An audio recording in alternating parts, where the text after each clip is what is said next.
faut différencier les troubles du plaisir et les troubles du désir. Ce n'est pas la même chose. Trouble du désir, c'est quoi? C'est quoi un trouble du désir? Le fait de ne pas avoir cette érection, par exemple. Tu n'as pas envie. Oui, le manque d'envie. C'est lorsque l'envie ne survient même pas. Ça veut dire que tu n'as même pas l'envie de vouloir avoir une relation sexuelle. C'est un trouble du désir sexuel qui peut être une conséquence d'un traumatisme qui peut être physique ou alors qui peut être psychologique, comme un viol. C'est possible. Ça peut être une des conséquences. Ça peut être hormonal aussi. C'est-à-dire qu'on a une production beaucoup trop importante d'hormones qui inhibent chez l'homme ou chez la femme le désir sexuel. C'est possible. Et ça peut être psychologique. Ça peut être psychologique, oui, bien évidemment aussi. Ça peut être la conséquence de certains traumatismes pendant les rapports sexuels antérieurs. Oui. C'est pour ça qu'on a ce qu'on appelle les troubles du désir primaire. Ça veut dire que vous l'avez depuis la naissance. Et les troubles du désir secondaire, ça veut dire que c'est après avoir eu des relations sexuelles que ça s'est développé. Notamment après un viol ou après des rapports sexuels traumatisants globalement. Donc ça, ce sont les troubles du désir. C'est une opportunité. Beaucoup d'argent. Maintenant, il y a les troubles du plaisir sexuel. C'est quoi? Oui. Je peux dire que, je peux prendre l'exemple. Lorsque vous êtes en pleine action Oui. et que la femme ou l'homme vous dit que D'accord. Effectivement. Bon, pas forcément, je ne veux plus. Elle peut continuer en simulant. Oui, il peut continuer en simulant. Donc, le trouble du plaisir, en réalité, il se produit pendant l'acte sexuel. Ça veut dire pendant l'acte sexuel, vous ne ressentez pas de sensation en ce qui concerne l'acte qui est en train de se produire. Ça peut être chez l'homme comme chez la femme. Je vous ai dit que les femmes simulent et les hommes simulent plus que les femmes. Les hommes simulent même l'éjaculation. Et on a vu ça au début tout à l'heure. 80% des hommes qui ont un rapport sexuel ne ressentent rien. Oui, 80%. Ne ressentent absolument rien. Sauf parfois pendant l'éjaculation. Parfois. Parce que même parfois, pendant l'éjaculation, on ne ressent rien. Juste pour faire plaisir à la femme, c'est tout. Et rien d'autre. Oui. 80% des hommes ne ressentent rien pendant le rapport sexuel. Pas 80%. Est-ce qu'il y a éjaculation parce qu'il y a plaisir? Non, pas nécessairement. C'est juste que l'excitation a atteint son paroxysme et le processus physiologique se produit pour que l'éjaculation survienne. Ça ne veut pas forcément dire qu'il y a le plaisir qui va avec. Non, pas nécessairement. Je vais prendre une conséquence. Est-ce qu'il y a un homme ici qui a déjà eu à avoir un rapport sexuel avec une femme et il a en sorti blessé du pénis? Il faut expérimenter. Il faut expérimenter. Oui, vous en sortez blessé avec des plaies sur le pénis. Oui. Ce ne sont pas des plaies, Ce sont des plaies, parfois douloureuses et immédiates après le rapport. qu'est-ce qu'il faut ça? Une sécheresse vaginale, par exemple. Il ne faut pas utiliser des lubrifiants. Une sécheresse vaginale. Et une production très faible de fluide dans le vagin. Pardon? Faites plusieurs fois. Faites plusieurs fois quoi? Du temps Non, il y a les femmes qui vous font 2 heures mouillent normalement pendant 2 heures. Il dit que chacun doit prendre son poids avant de commencer les rapports. Vous n'êtes pas le même niveau. Il y a des femmes qui mouillent 2 heures de temps. Elles ne sèchent pas. D'autres qui ne mouillent même pas. Qu'importe l'excitation. Parfois même après des cunilingus, rien. C'est pour ça que c'est une opportunité. C'est pour ça qu'à la vitrine, il y a des lubrifiants que vous pouvez acheter juste après ce speaking talk. Mais sauf que le lubrifiant et le préservatif entrent dans les produits tabous à acheter. Quelqu'un qui va entrer à la vitrine là. Est-ce que vous avez les jus d'ananas là? Oui, donne-moi un peu un jus là. Est-ce que vous avez les chocolats? Oui, donne-moi aussi un chocolat. Il reste combien là? Le truc c'est combien? Mets ça dans le plastique. Alors que c'est le principal produit qu'il est venu acheter. La cible principale. Il ne veut pas qu'on... Il va offrir le chocolat là à quelqu'un en route. Il va donner le yaourt à un enfant. Il va prendre le produit pour lequel il est sorti de la maison. Ouais. Parce que c'est une opportunité. Ce n'est pas pour rien qu'on développe des lubrifiants. Il y a même des lubrifiants comestibles. Oui, il y a des lubrifiants comestibles. pour faire des cunilingus avec du lubrifiant directement.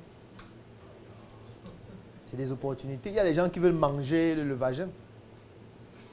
On ne peut pas les empêcher de manger. Et on les facilite la tâche. Parce qu'ils ne peuvent pas produire suffisamment de salive pour le faire sur une longue période. Il a dit qu'il n'y a pas de tabou aujourd'hui. Si quelqu'un trouve que ses oreilles sont trop douces, elle va s'asseoir à la vitrine et prendre un jus dans les mains. Et quelqu'un va venir tester ça sur elle un jour. Alors donc, pour dire que les troubles du plaisir, les troubles du désir sont des opportunités en réalité. Parce que quand je parle de simulation, ça veut dire que soit l'homme simule, soit la femme simule. Ça veut dire qu'on peut apporter une solution, dont l'argent, dont soit un produit, soit un service. Je vais prendre un autre exemple. Est-ce que vous savez que un homme peut avoir plusieurs orgasmes pendant un même rapport sexuel? Oui. Est-ce que vous savez qu'un homme peut avoir un orgasme sans éjaculation? Oui. Ça se fait. Sauf que ça se fait après entraînement.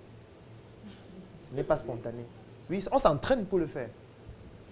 Parce que le problème qui se pose, c'est quoi? C'est que l'homme a son orgasme pendant l'éjaculation la plupart des fois. L'homme a l'orgasme pendant l'éjaculation. La femme peut faire un rapport pendant 1 heure, elle n'a pas d'orgasme. Elle peut faire des rapports pendant 1 mois, chaque jour, elle n'a jamais d'orgasme. L'orgasme féminin est beaucoup plus complexe que l'organe masculin. C'est pour ça que je dis qu'il est important de définir son étalon du plaisir. Parce que quand vous connaissez votre étalon du plaisir en tant que femme, vous pouvez facilement savoir ce qui peut vous permettre d'arriver à l'orgasme et de conduire votre partenaire à vous permettre d'arriver à l'orgasme plus facilement. Maintenant, si vous n'arrivez pas à le faire, il y a des produits et des services qui peuvent vous aider. Ce sont des opportunités. Comment reconnaître l'orgasme? Alors, c'est une question qui est très pertinente. J'ai expliqué tout à l'heure l'orgasme globalement qui se produit lorsqu'il y a donc cette contraction généralisée qui part du pénis jusqu'à tous les autres muscles de l'organisme et qui s'accompagne de l'éjaculation. Alors chez la femme, l'orgasme est beaucoup plus complexe parce qu'il peut se manifester de plusieurs manières différentes. Il peut se manifester effectivement par ces contractions. Il peut se manifester par des éjaculations aussi chez les femmes. Ça peut être des urines parfois. Pourquoi? Parce que la vessie va être comprimée pendant le rapport sexuel. Et quand la vessie est comprimée, qu'est-ce que ça entraîne? C'est donc un stimuli qui va donc activer le sphincter sur le plan nerveux. Et faire en sorte... C'est pour ça que parfois vous pouvez avoir un rapport sexuel et pendant le rapport, vous avez des envies d'uriner. Oui, tu voulais dire? C'est ça, les filles fontaines. Non, pas nécessairement. Les filles fontaines sont des femmes qui, pendant l'éjaculation, ou du moins pendant l'orgasme, versent des liquides qui peuvent être des urines ou alors qui peuvent être de l'eau. Pardon? Certains boivent. Certains consomment. Donc, en fait, l'envie d'uriner pendant les rapports, c'est vraiment l'orgasme chez la femme. Non, non, non. L'envie d'uriner, c'est la compression de la vessie.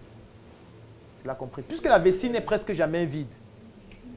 Et l'envie d'uriner se produit lorsque la quantité d'urine dans la vessie active un réflexe qui pousse le sphincter à s'ouvrir pour que vous puissiez aller uriner.